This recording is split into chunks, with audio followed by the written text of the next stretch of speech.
C'est avant tout une main qui rassure, puis qui examine tout en douceur. Alors, poupinette. Emeline est une grande prématurée, née à 7 mois de grossesse. C'est la première fois qu'elle reçoit la visite de l'ostéopathe. Je regarde si elle a des tensions, surtout son axe rachidien. Donc là, je suis en train d'évaluer sa possibilité de rotation gauche, de tourner sa tête à gauche, puisqu'en fait, j'ai l'impression qu'elle a quand même une préférence vers la droite. Comme conséquence, ça pourrait avoir qu'elle ait plus tard un aplatissement de la partie postérieure droite de son crâne. Habituellement, Michèle Barraud exerce dans un cabinet libéral, mais chaque semaine, elle consacre une matinée aux bébés hospitalisés dans ce service de réanimation néonatale. Dans ce service, j'interviens le plus fréquemment sur tout ce qui est asymétrique, lié à l'observation.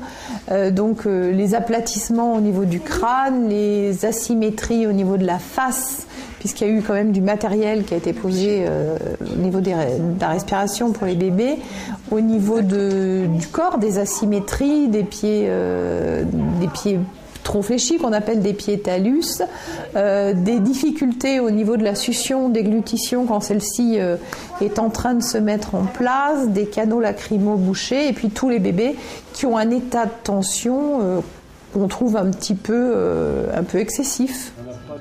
Cette médecine manuelle n'est pas reconnue comme discipline hospitalière.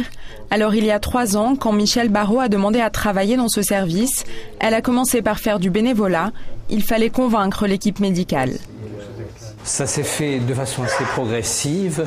C'est vrai qu'un service très spécialisé prenant en charge des enfants petits, fragiles, malades, la place de l'ostéopathe n'était pas forcément évidente au départ. Il y a forcément des réticences, il y a des partisans, d'autres qui sont plutôt contre, c'est vrai, mais je crois que de façon objective, on peut estimer qu'on a des bénéfices importants pour le confort de ces bébés. Donc là, on a l'impression qu'elle a une attitude un petit peu virgule comme ça. Ouais. Si je la mobilise un peu au niveau du bassin, ça peut être douloureux pour elle actuellement. Je peux la mobiliser un petit peu. Il n'existe aucune évaluation scientifique validée sur les bienfaits de l'ostéopathie pour les nouveau-nés, mais dans ce service, au jour le jour, l'équipe médicale constate de très bons résultats pour certaines indications. Les bébés qui sont nés en siège, on trouve vraiment une mobilité après la manipulation. Ils peuvent vraiment être détendus parce que quand ils sont dans une mauvaise position, ils ont des tensions. Et après cette manipulation, on les trouve vraiment apaisés.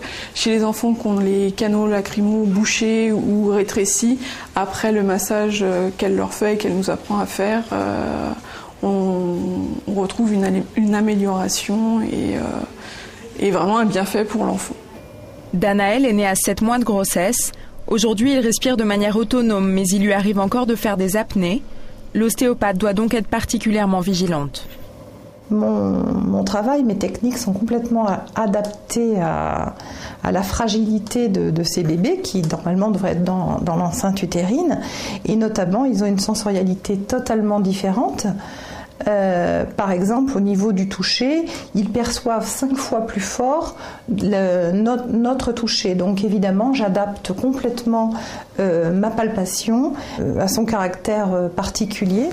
Une pratique en harmonie avec le bébé, avec les parents également. Ça va ? Très bien, et vous ? Oui. Anne a gardé des liens très étroits avec l'ostéopathe. Il y a 3 ans, elle a accouché de jumeaux à 6 mois de grossesse. Nathan et Maëlle sont restés hospitalisés près de 4 mois dans le service. Et là, ils sont en petite section. Donc là, ils viennent de faire leur rentrée scolaire en petite section. Et voilà. Et ça se passe bien, ça se passe très bien. Moi, je me souviendrai toujours de la première séance, c'est-à-dire... Elle lui parlait tout doucement, c'était tendre, elle faisait une petite manœuvre d'approche, toucher, oh, tu ne veux pas, je me retire, je ne te touche pas. Et donc voilà, dans un environnement où on réveille l'enfant, où voilà, c'est pour les soins, pour le protocole, bon voilà, pour nous c'était complètement en rupture, c'était voilà tout d'un coup dans ce box comme un vent de tendresse, comme de douceur. Et voilà, nous-mêmes, c'est comme si on se relaxait un petit peu et qu'on se détendait autour de ces séances. Aujourd'hui, Anne emmène régulièrement ses enfants chez l'ostéopathe. En France, il n'existe que 2 services de réanimation néonatale qui ont intégré cette médecine complémentaire.